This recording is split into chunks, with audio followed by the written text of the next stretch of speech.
এ বিষয়ে আরও খবর জানাবো আপনাদের। শাহনেওয়াজ বাবলু আমাদের সঙ্গে যুক্ত হচ্ছেন সিলেট থেকে। বাবলু, দলীয় চেয়ারম্যান হিসেবে তারেক রহমানের সফর ঘিরে প্রস্তুতি এবং নিরাপত্তার বিষয়টা কেমন দেখছেন? স্থানীয়রা এবং দলের নেতাকর্মীদের প্রতিক্রিয়া কি?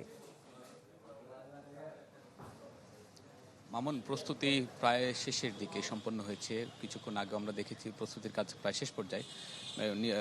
বিএনপি চেয়ারম্যানের যে নিরাপত্তা সিএসএফ যে নিরাপত্তা কর্মী যারা রয়েছেন তারাও এখানে এসেছেন। তারা মঞ্চের যেই চারদিক পর্যবেক্ষণ করেছেন। এছাড়া জেলার বিএনপির সভাপতি এবং সাধারণ সম্পাদক তাদের সঙ্গে ছিলেন বিএনপি চেয়ারপারসনের উপদেষ্টা আরিফুল হক, তিনি সিলেট সিটি কর্পোরেশনের 2 বারের মেয়র নির্বাচিত হয়েছিলেন। তিনিও যদিও নির্বাচন করছেন এবার।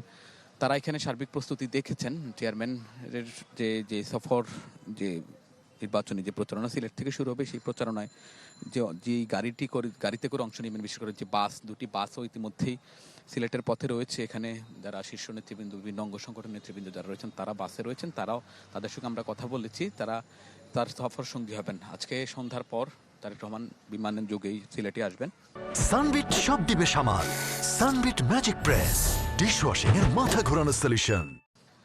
সিলেটে আসার পর আপনি যেটা বলেছেন, দুটি মাজার জিয়ারত শেষে এবং তার শ্বশুরবাড়ির দক্ষিণ সুরমার যে বিরামপুর গ্রাম রয়েছে সেখানে যাবেন। সেখানে তিনি রাতের খাবার শেষ করার পাশাপাশি তার মা বেগম খালেদা জিয়ার রুহের মাগফিরাত কামনায় যে দোয়া মাহফিলের আয়োজন করা হয়েছে সেখানে তিনি অংশ নেবেন।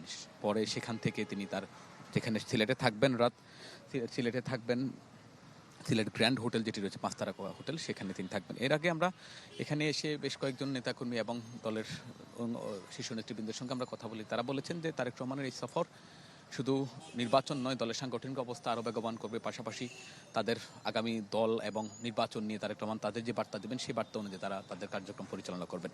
মামুন, ধন্যবাদ আপনাকে। সহকর্মী শাহনেওয়াজ বাবলু যুক্ত হয়েছেন আমাদের সঙ্গে সিলেট থেকে, জানাচ্ছিলেন তারেক রহমানের সিলেট সফরের প্রস্তুতি সম্পর্কে।